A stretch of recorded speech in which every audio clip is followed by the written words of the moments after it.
Alright, getting ready to do some light work today. It's been a pretty busy week. Some things that I got done that did not show you. I finished the headlight relays on C3 Corvettes, at least up until 1975. The headlights were just directly wired into the switch, and they do not have a fuse or a relay. And so I followed the C4 wiring diagram and wired some relays in, and also a fuse for both the low beam and high beam. And I just kind of felt like that adds a little bit layer of electrical protection.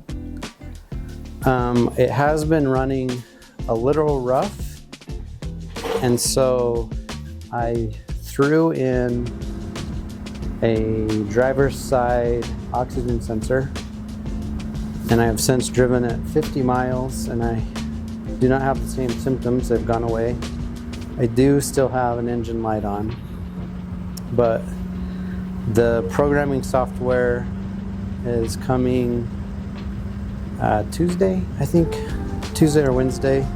So I'll be able to read that and also try to see if I can determine if the speedometer is dead from the computer side at all.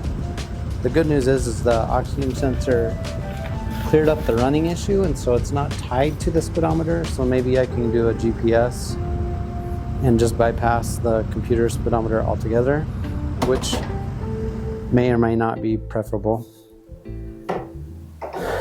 Other work I did on the LT1 engine, the EGR system plugs into the top of the exhaust manifold. I removed the system and it left two holes in the top that are threaded, so I bought some unique bolts from O'Reilly's, screwed those in, and since I've had it running, those have just been hand tight. And a few days ago while I was driving it, one of them blew out and it sounded like death was upon me. So I welded those in really quick. I just tap welded them just to hold them until I can build the long tube headers that I want to build. What else did I do? I put the side markers all in, just the housing and the lens. I didn't put the lights in, or the lights are not wired up yet. And then today I'm going to build the grills for the front that are going to hold the daytime running LEDs and turn signals.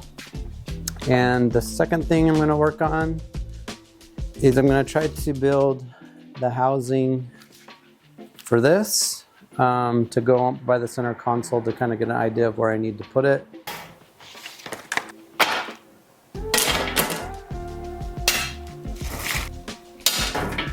Actually, I'm not too sure where to start. I think I might drill these in first and then go from there. I've had a debate on what would look better. I think I can decide after I get them installed first, then we'll decide. All right, here's kind of the area I'm working in. And the things I'm working with. So what I'm going to do, I think, I want a hole right there, and we'll do that one first.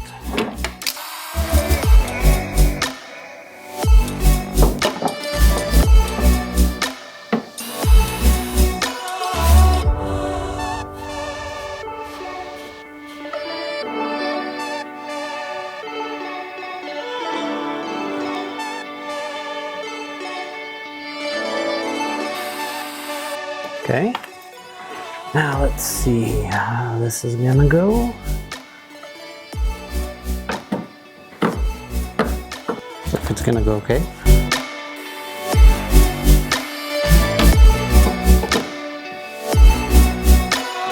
Okay, that fits right in there.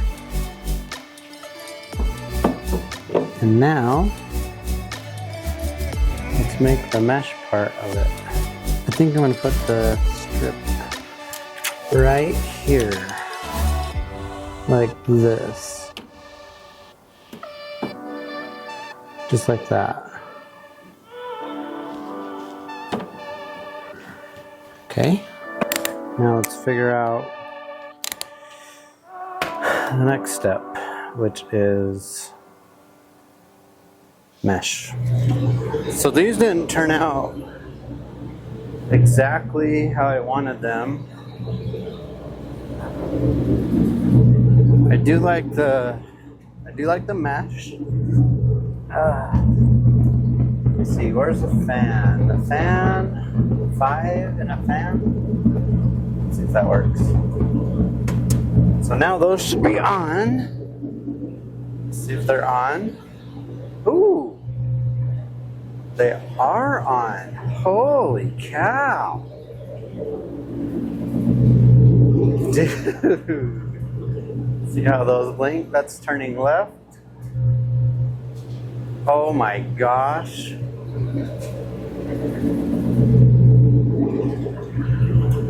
Turning right.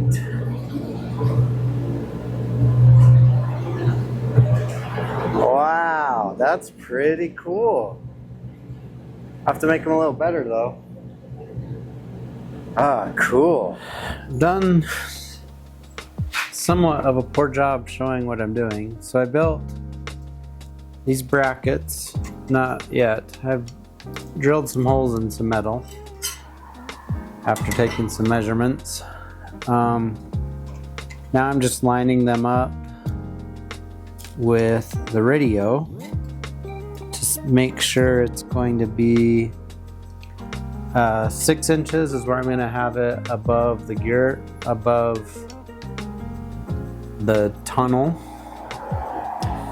and that's so I can like change the radio and stuff, volume, while I have my hand on the gear shift.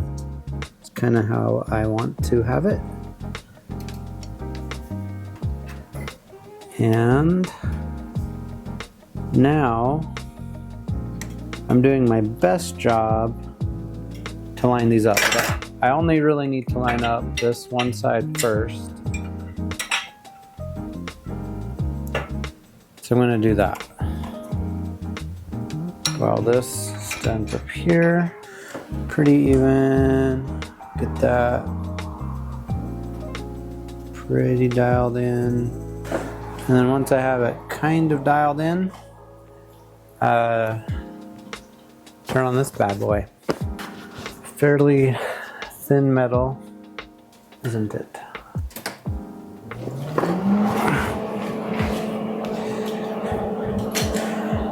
And I'm welding it on this plate so I can use it kind of like a welding table.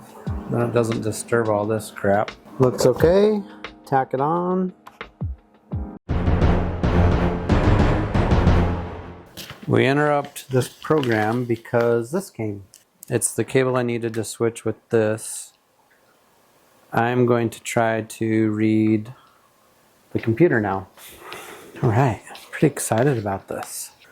There's a lot I need to do, so I've never done this. So I purchased Tuner Cat, and I think I have everything ready to go. I don't know, though. I really don't know.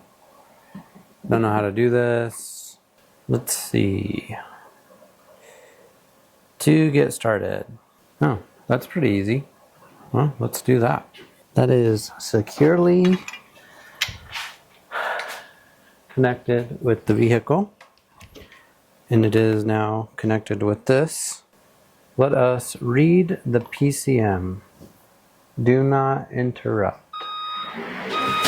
Oh, that is crazy. The fan went on. Okay. That's a little scary, isn't it? Very excited about it. It's cool that the fans turned on. While this is doing this, let me show you. I'm not too sure what happened with the battery on the camera, but here's where the radio is gonna kind of sit. Now I got the frame for the radio done, And now I just have to hook it to other solid devices. Here's the cool dash I'm using right now. Okay, looks like it's almost done. Said it would take about 5 minutes. It's maybe been like 2 minutes. Yeah, I don't know. Whoa. You can now disconnect the interface from the car and turn off the ignition. Okay. Let's do that. Okay, that is off. Now, I'm gonna go look at it. So far, this has been an interesting experiment because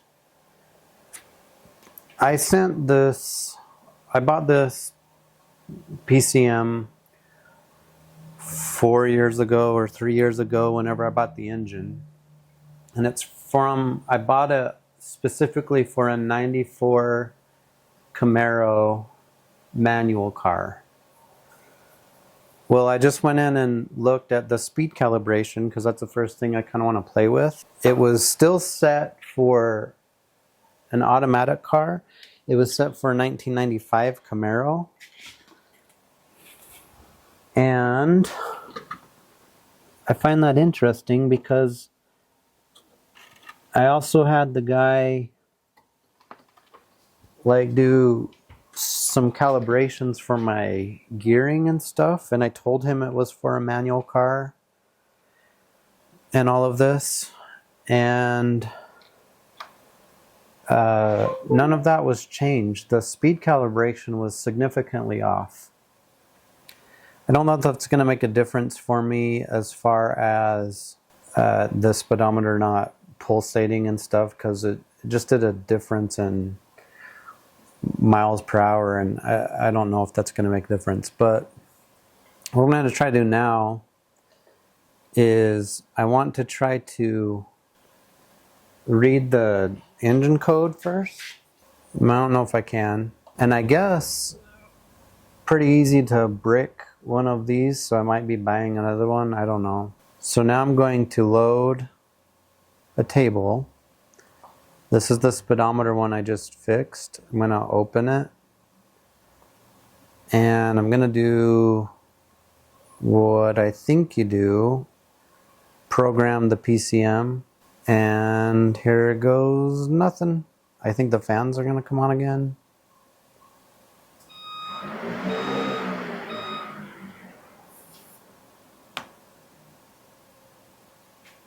Okay, here it goes. I don't know. Good battery. Hopefully that battery's good. So it doesn't look like I'll be able to read the code. Well, I don't know. I don't know if I can do that yet. I'm curious about a lot of things in my life. This is like 5 of them.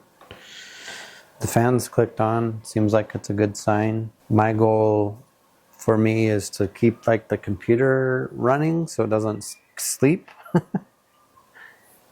heard that's a problem.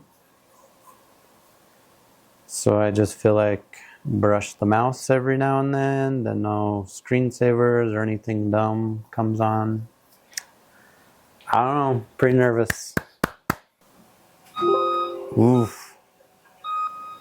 Let's see if I did anything. Can I go drive it now? So today's video feels half accomplishment and half bust. I went and drove it. As you can see, it's running fantastic, and it takes about 20 to 30 minutes for it to pop an engine code.